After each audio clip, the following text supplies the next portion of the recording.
नमस्कार, जय हिंद। आप देख रहे हैं चाणक्य न्यूज इंडिया।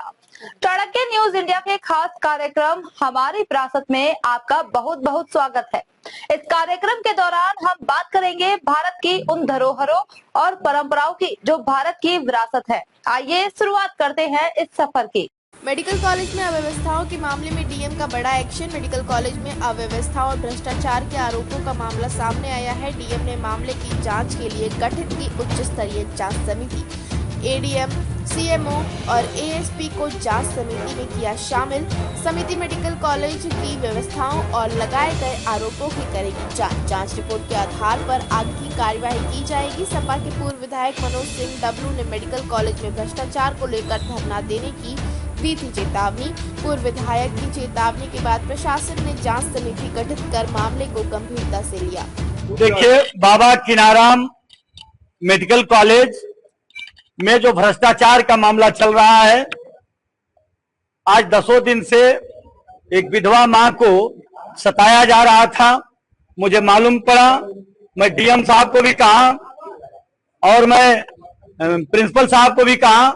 सुनवाई नहीं होने के बाद मैं हॉस्पिटल में गया और वहां के दयनीय स्थिति देखते हुए मैं प्राइवेट हॉस्पिटल में ले जाके ऑपरेशन कराया। उनका ऑपरेशन भी सक्सेस हो गया। मैं पूछना चाहता हूं कि इतने बड़े बड़े डॉक्टर के होने के बाद भी ऑपरेशन वहां नहीं हुआ। इतने बड़ी लिस्ट दिए थे कि उनको पीलिया हुआ है, उनको हार्ट की प्रॉब्लम है, उनको ब्लड प्रेशर का प्रॉब्लम है, और एक छोटे से अस्पताल में उनका बढ़िया से सक्सेसफुल इलाज हुआ। ब्लड की जरूरत है, 2 यूनिट ब्लड देकर उनको ऑपरेशन सक्सेस हुआ।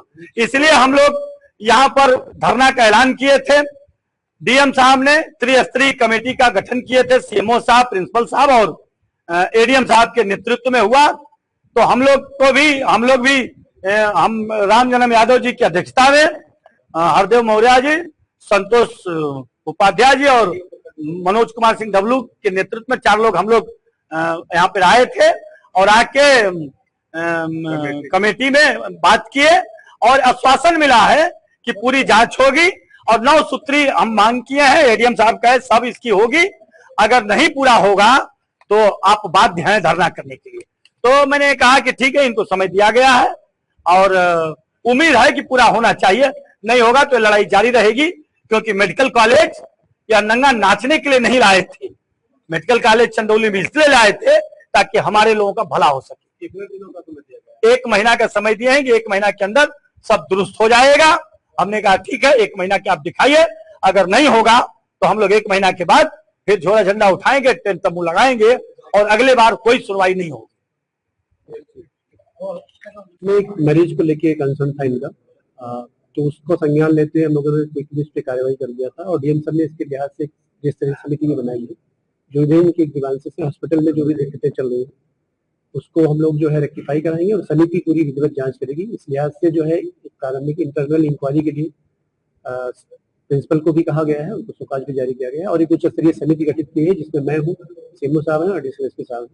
ये समिति भी अपनी जांच करेगी और उसमें जो भी उत्तरदायी होंगे उसके विरुद्ध कार्रवाई कराई जाएगी और जो कमियां वहाँ चल रही हैं या कमियां प्रकाश में आएंगी उनको हम लोग रेक्टिफाई कराएंगे और इस तरह का माहौल बनाया जाएगा कि वहाँ पे कोई जन सामान्य के लिए कोई दिक्कत नहीं है। आपके और सीएमओ साहब के नेतृत्व में आप उस दिन जांच देखी, जांच में क्या है? सीएमओ साहब ने एक प्रारंभिक जांच दी थी, जो कमियां पाई गई थी उसके लिहाज से जो है उसी का संज्ञान लेते हुए एक उच्च स्तरीय समिति गठित हुई है और उसी के क्रम में ही प्रिंसिपल का सुकाज जारी किया गया है और उनको भी अपनी इंटरनल इंक्वायरी करने के लिए कहा गया है।